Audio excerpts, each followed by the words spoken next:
ओम शांति। 17 मई 2024 बाबा के महावाक्य।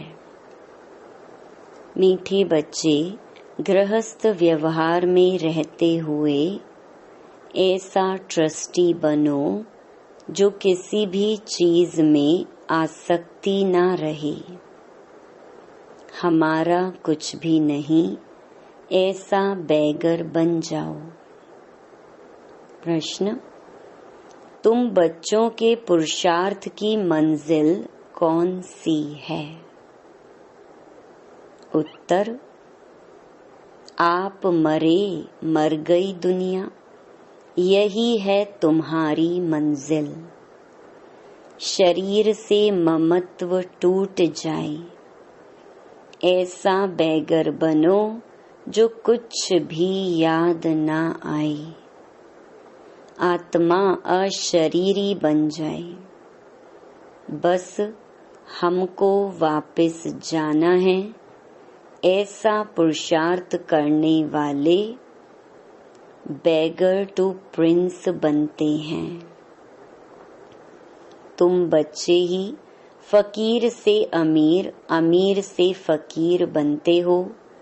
जब तुम अमीर हो तो एक भी गरीब नहीं होता है।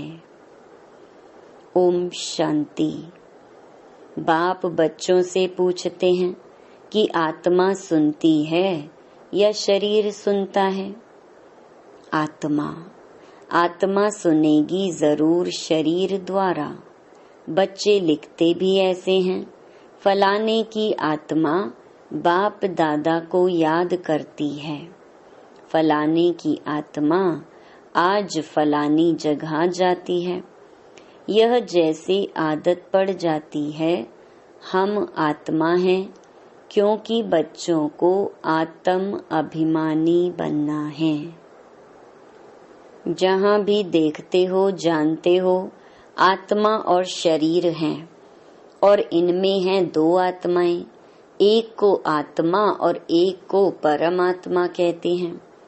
परमात्मा खुद कहते हैं, मैं इस शरीर में जिसमें इनकी आत्मा भी प्रवेश करती है, मैं प्रवेश करता हूँ। शरीर बिगर तो आत्मा रह नहीं सकती। अब बाप कहते हैं, अपने को आत्मा समझो। अपने को आत्मा समझेंगे तब बाप को याद करेंगे और पवित्र बन शांति धाम में जाएंगे। और फिर दैवी गुण भी जितना धारण कर और कराएंगे, स्वदर्शन चक्रधारी बनकर और बनाएंगे, उतना ऊंच पद पाएंगे। इसमें कोई मूंझते हो तो पूछ सकते हो, यह तो जरूर है मैं आत्मा हूँ। बाप बच्चों को ही कहते हैं जो ब्राह्मण बने हैं, दूसरों को नहीं कहेंगे। बच्चे ही प्रिय लगते हैं। हर एक बाप को बच्चे प्रिय लगते हैं। दूसरे को भल बाहर से प्यार करेंगे, परंतु बुद्धि में है यह हमारे बच्चे नहीं हैं। मैं बच्चों से ही बात करता हूँ क्योंकि बच्चों को ही पढ़ाना है। बाकी बाहर वालों को पढ़ाना तुम्हारा काम है। कोई तो झट समझ जाते हैं, कोई थोड़ा समझकर चले जाएंगे। फिर जब देखेंगे यहाँ तो बहुत वृद्धि हो रही है, तब आएंगे। देखें तो सही। तुम यही समझाएंगे कि बाप सभी आत्माओं व बच्चों को कहते हैं, मुझे याद करो। सभी आत्माओं को पावन बाप ही बनाते हैं। वह कहते हैं, मेरे सिवाय और कोई को याद ना करो। मेरी अव्यभिचारी याद रखो तो तुम्हारी आत्मा पावन बन जाएगी। पतित पावन मैं एक ही हूँ। मेरी याद से ही आत्मा पावन बनेगी। इसलिए कहते हैं, बच्चों, माँ मेकम याद करो। बाप ही पतित राज्य से पावन राज्य बनाते हैं, लिबरेट करते हैं, कहाँ ले जाते हैं? शांति धाम, फिर सुख धाम। मूल बात ही है पावन बनने की। 84 का चक्कर समझाना भी सहज है। चित्र देखने से ही निश्चय बैठ जाता है। इसलिए बाबा हमेशा कहते रहते हैं, म्यूजियम खोलो भभके से, तो मनुष्यों को भभका खींचेगा। बहुत आएंगे, तुम यही सुनाएंगे कि हम बाप की श्रीमत पर यह बन रहे हैं। बाप कहते हैं, माँ मेकम याद करो और दैवी गुण धारण करो। बैज तो जरूर साथ होना चाहिए। तुम जानते हो हम बैगर टू प्रिंस बनेंगे। पहले तो श्री कृष्ण बनेंगे ना। जब तक श्री कृष्ण ना बने तब तक श्री नारायण बन ना सके। बच्चे से बड़ा हो तब नारायण नाम मिले, तो इनमें दोनों चित्र हैं। तुम यह बनते हो, अभी तुम सब बैगर बने हुए हो। यह ब्रह्मा कुमार कुमारियां भी बैगर्स हैं, इनके पास कुछ भी नहीं है।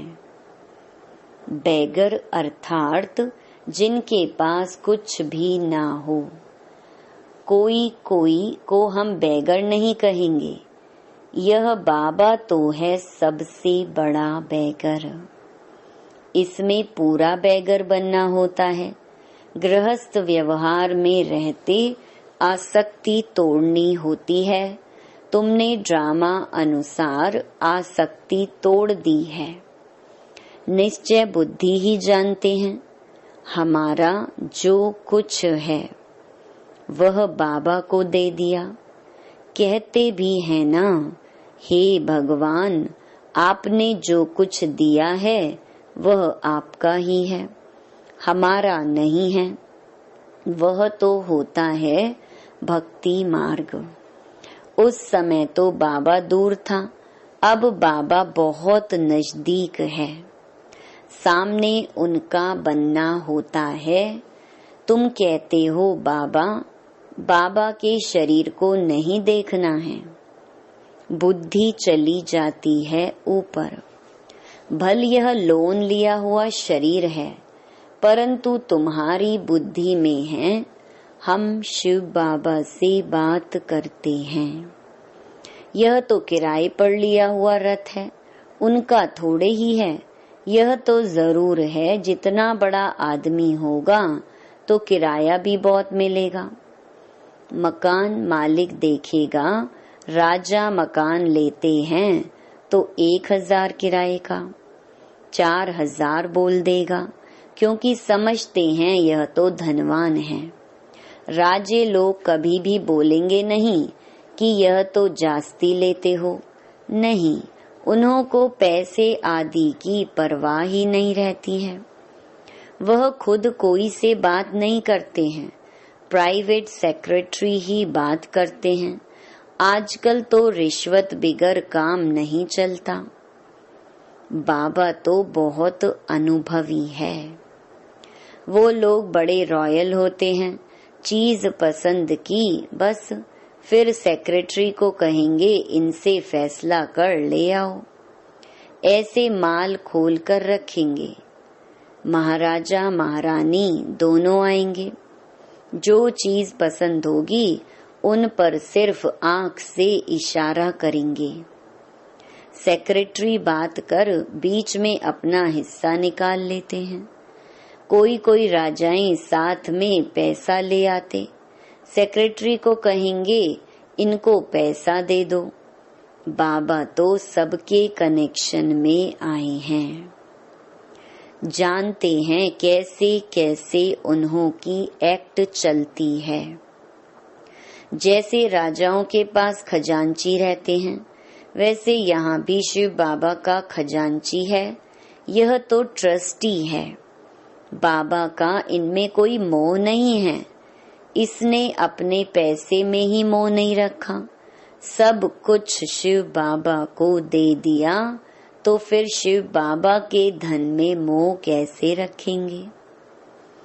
यह ट्रस्टी है। जिनके पास धन रहता है, आजकल तो गवर्नमेंट कितना जांच करती है। विलायत से आते हैं तो एकदम अच्छी रीति जांच करते हैं।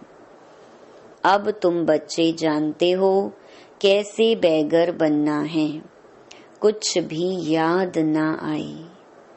आत्मा अशरीरी बन जाए, इस शरीर को भी अपना ना समझे, हमारा कुछ भी ना रहे। बाप समझाते हैं, अपने को आत्मा समझो। अभी तुमको वापस जाना है। तुम जानते हो बैगर कैसे बनना होता है। शरीर से भी ममत्व टूट जाए। आप मोए मर गई दुनिया, यह मंजिल है। समझते हो बाबा ठीक कहते हैं। अब हमको वापस जाना है। शिव बाबा को तुम जो कुछ देते हो, उसका फिर रिटर्न में दूसरे जन्म में मिल जाता है। इसलिए कहते हैं, यह सब कुछ ईश्वर ने ही दिया है। आगे जन्म में ऐसा अच्छा कर्म किया है जिसका फल मिला है। शिव बाबा रखता किसका भी नहीं है। बड़े बड़े राजाएं, जमींदार आदि होते हैं तो उनको नजराना भी देते हैं। फिर कोई नजराना लेते, कोई नहीं लेते। वहां तो तुम कुछ भी दान पुण्य नहीं करते हो, क्योंकि वहां तो सबके पास पैसे बहुत हैं। दान किसको करेंगे? गरीब तो वहां होते नहीं। तुम ही फकीर से अमीर और अमीर से फकीर बनते हो। कहते हैं ना, इनको तंदुरुस्ती बख्शो, कृपा करो, यह करो। आगे शुरू में भी शिव बाबा से ही मांगते थे। फिर व्यभिचारी बन गए हैं तो सबके आगे जाते रहते हैं। कहते हैं, झोली भर दो। कितने पत्थर बुद्धि हैं। कहते भी हैं, पत्थर बुद्धि से पारस बुद्धि बनाते हैं। तो तुम बच्चों को खुशी बहुत रहनी चाहिए। गायन भी है, अतीन्द्रिय सुख पूछना हो तो गोपी वल्लभ के गोप गोपियों से पूछो। किसको बहुत फायदा होता है तो बहुत खुशी होती है। तो तुम बच्चों को भी बहुत खुशी रहनी चाहिए। तुमको 100% खुशी थी, फिर घटती गई। अब तो कुछ भी नहीं है। पहले थी बेहद की बादशाही, फिर होती है हद की राजाई, अल्पकाल के लिए। अब बिरला के पास कितनी ढेर मिल्कियत है। मंदिर बनाते हैं, उससे कुछ भी नहीं मिलता। गरीबों को थोड़े ही कुछ देते हैं। मंदिर बनाया जहां मनुष्य आकर माथा टेकेंगे। हाँ, गरीबों को दान में देते हैं तो उसका रिटर्न में मिल सकता है। धर्मशाला बनाते हैं तो बहुत मनुष्य जाकर वहां विश्राम पाते हैं, तो दूसरे जन्म में अल्पकाल के लिए सुख मिल जाता है। कोई हॉस्पिटल बनाता है तो भी अल्पकाल के लिए सुख मिलता है, एक जन्म के लिए। तो बेहद का बाप बच्चों को बैठ समझाते हैं, इस पुरुषोत्तम संगम युग की बहुत महिमा है। तुम्हारी भी बहुत महिमा है। जो तुम पुरुषोत्तम बनते हो, तुम ब्राह्मणों को ही भगवान आकर पढ़ाते हैं। वही ज्ञान का सागर है। इस सारे मनुष्य सृष्टि रूपी वृक्ष का बीज रूप है। सारे ड्रामा के आदि मध्य अंत का राज समझाते हैं। तुमसे पूछेंगे क्या तुमको पढ़ाते हैं? बोलो क्या यह भूल गए हो, गीता में भगवानुवाच है ना, मैं तुमको राजाओं का राजा बनाता हूँ। इसका अर्थ तुम अभी समझते हो। पतित राजाएं पावन राजाओं की पूजा करते हैं, इसलिए बाप कहते हैं तुमको राजाओं का राजा बनाता हूँ। यह लक्ष्मी नारायण स्वर्ग के मालिक थे ना। स्वर्ग के देवताओं को द्वापर कलयुग में सब नमन पूजन करते हैं। इन बातों को अभी तुम समझते हो। भक्त लोग कुछ भी समझते थोड़े ही हैं।